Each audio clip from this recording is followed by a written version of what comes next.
Well, today, we're diving deep into timeless home remedies that are not only super simple, but also incredibly effective. As you'll see, these aren't just old wives' tales.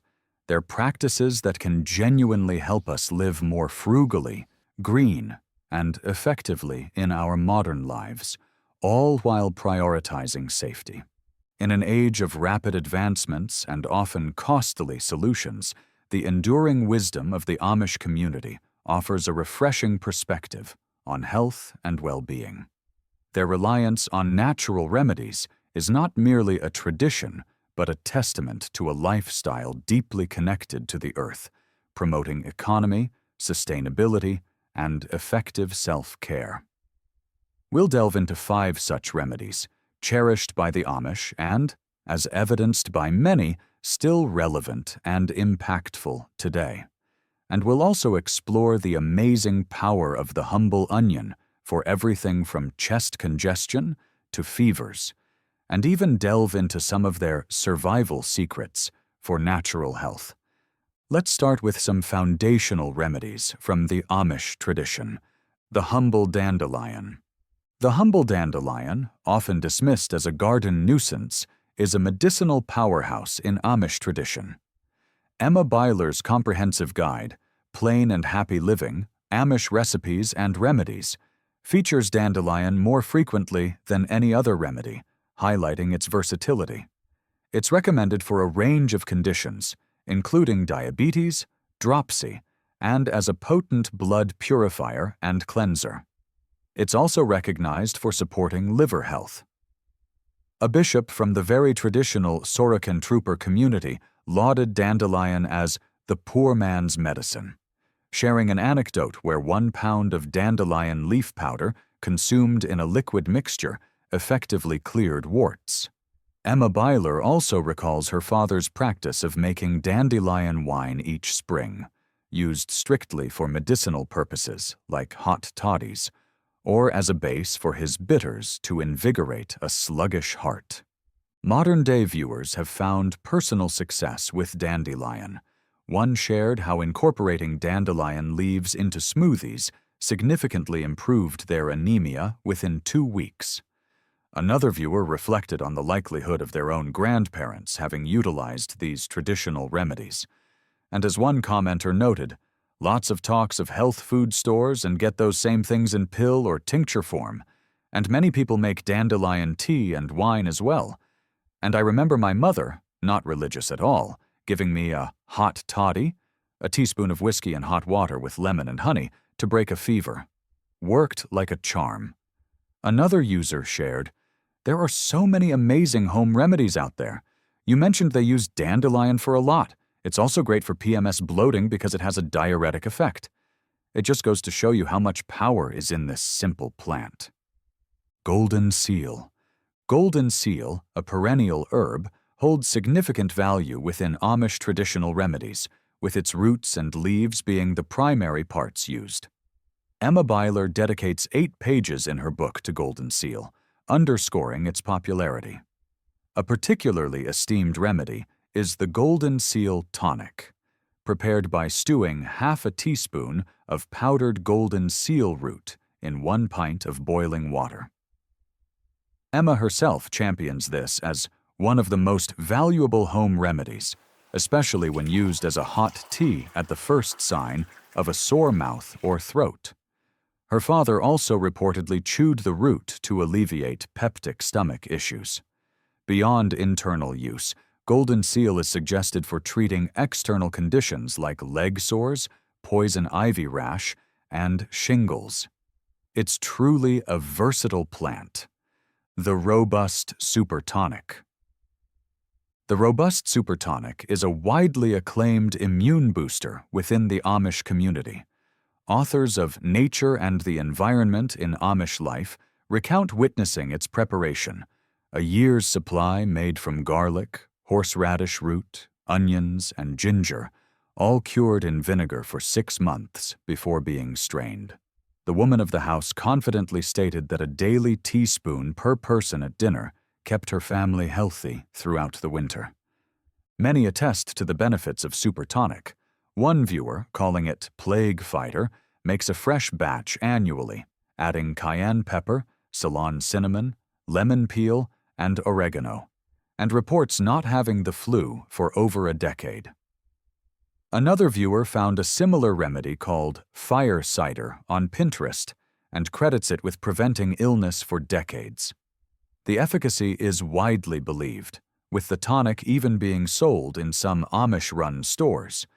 A personal account describes experiencing relief from severe fever and chills after consuming a super tonic with extra chili pepper, leading to improvement after a restorative sleep. It's truly amazing how effective and trusted these natural methods can be. Feverfew. Feverfew, a flowering plant belonging to the daisy family, is a notable natural remedy whose very name suggests its primary use. Emma Byler recommends a tea made from feverfew, sweetened with honey, to treat coughs, colds, and flu. Interestingly, she also notes its use as an insect repellent when brewed into a strong tea and sprayed on plants. While the National Institute of Health website confirms its traditional use for migraine headaches, rheumatoid arthritis, and allergies, it also cautions that only a few studies have specifically examined its use for migraines, and there's limited or no evidence for its efficacy in other conditions. Despite this, many viewers share positive experiences. One viewer used feverfew tea for migraine headaches and found it effective, even though it became bitter when cold. Another viewer reported that after starting feverfew for migraines, which they experienced 2 to 3 times a month, the frequency significantly decreased, bringing immense relief. It reminds us that sometimes traditional wisdom truly holds the key, even if modern science is still catching up.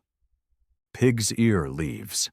Finally, pig's ear leaves, known scientifically as plantain, are a fascinating and effective remedy for physical injuries. Emma Byler features this remedy in her section on sprains, bad bruises, and swellings. She suggests that a good soak of the feet in a mash made of plantain, or comfrey, leaves for 20 to 30 minutes can significantly aid these conditions.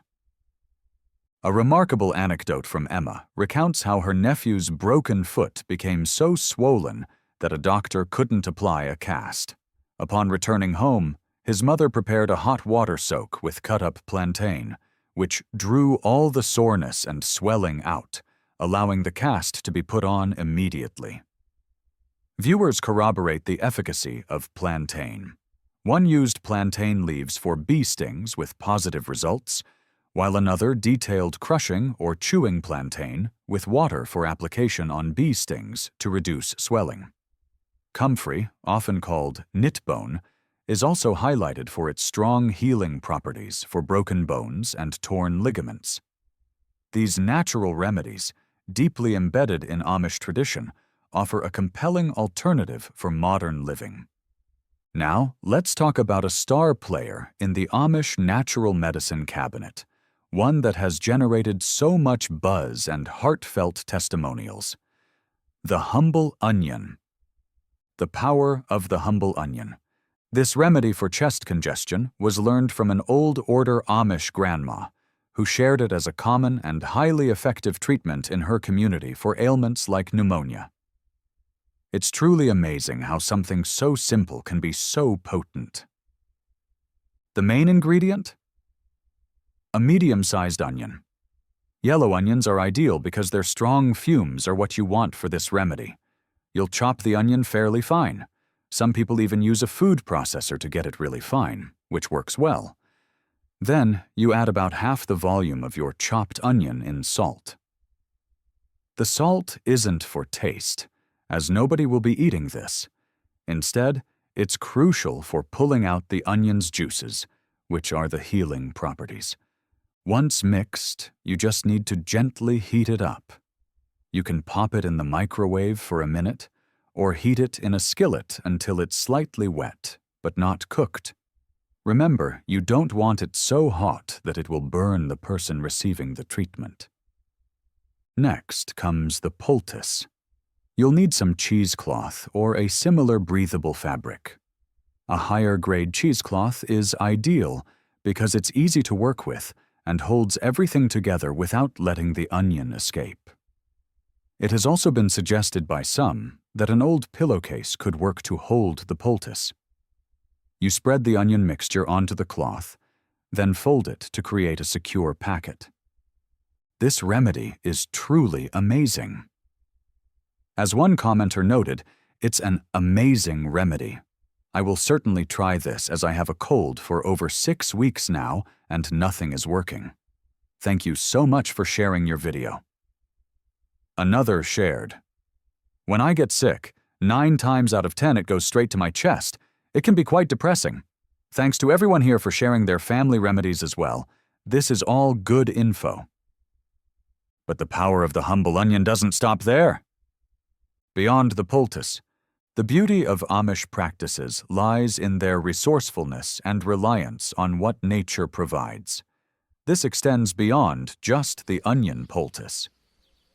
Here are some other wonderful insights shared by our community, showcasing the versatility and effectiveness of natural remedies. Onion on the feet for fevers and congestion. Some have learned that putting a slice of onion or chopped onion on the bottom of one's feet immediately relieves nasal congestion. It's amazing how much difference it can make. Just put a slice or chopped onion in a plastic grocery bag or an envelope made of cloth, place your foot directly on the onion, wrap around the top of your foot, and place a sock on top. You can then go about your day as normal, walking on the onion. It has also been noted that egg white on the bottom of the feet can help reduce fever, and it has been tried skeptically, but it worked. Onion and honey for cough syrup. One individual shared that their aunt would cut an onion in half, place it in a bowl with 2 tablespoons of sugar on top, and it would make a cough syrup. Similarly, another mentioned their mother would cut up a large yellow onion, boil it in water, and let it boil down until the liquid looked like tea. They would let it cool down and add a little honey, and it would break up congestion in no time. Another method involved using brown sugar with the onion, letting the juices mingle overnight, and then drinking the juice, which cured whatever ailed them. Preventing onion tears. Many struggle with crying while chopping onions, and our community has some great tips. One suggestion is to put a glass of water next to your cutting board when chopping onions, as it helps with the fumes. Another tip is to refrigerate onions before cutting them, or even put them in the freezer for 15 to 20 minutes if you're short on time. A simple trick is to always leave the root side on the onion until the end, as it will fume less. Grapefruit and onion for immunity. One unique tip shared was not to forget the natural quinine in grapefruit and onion skins, plus zinc from oysters and beef, for staying safe. This highlights looking for natural sources of beneficial compounds. Air-purifying onions. A fascinating use for onions involved cutting one up and leaving it in a bowl on the counter or next to the bed to purify the air from coughing. It's believed that onions absorb bacteria. Respecting and embracing. An important point to address is respecting the Amish way of life. It has been asked if the Amish are supposed to be filmed or have pictures taken of them. That's a very valid question and highlights something crucial about respecting their privacy and way of life. While these tips come from general knowledge about Amish practices and products they use, it's true that traditional Amish communities often prefer not to be photographed or filmed. Our goal here is to share the wisdom of their natural living, not to intrude on their personal lives. We prioritize respecting their traditions. Another frequent question is about living with the Amish to learn more. This is a fantastic question, and it speaks to the deep interest many have in their lifestyle. While I can't speak for specific Amish communities, generally, Living with them is a unique and personal experience that would require direct communication and acceptance from a particular community. It's not a common program or internship, but rather a deep immersion into their way of life, if they choose to welcome you. Finally, the power of these simple remedies, passed down through generations, is a testament to natural healing. They are cost-effective, readily accessible, and gentle on our bodies. They empower us to take a more active role in our own well-being, fostering a deeper connection to nature and its incredible gifts. Thank you all for sharing your experiences and knowledge. It's inspiring to see how many of you are embracing these natural approaches. Let's continue to learn from the wisdom of the past and build a healthier, more sustainable future. One natural remedy at a time. Be healthy. Be well. If you enjoyed this video, please give it a thumbs up and subscribe for more tips on living a healthy, frugal, and sustainable life. Share your thoughts in the comments below. What natural remedies do you swear by?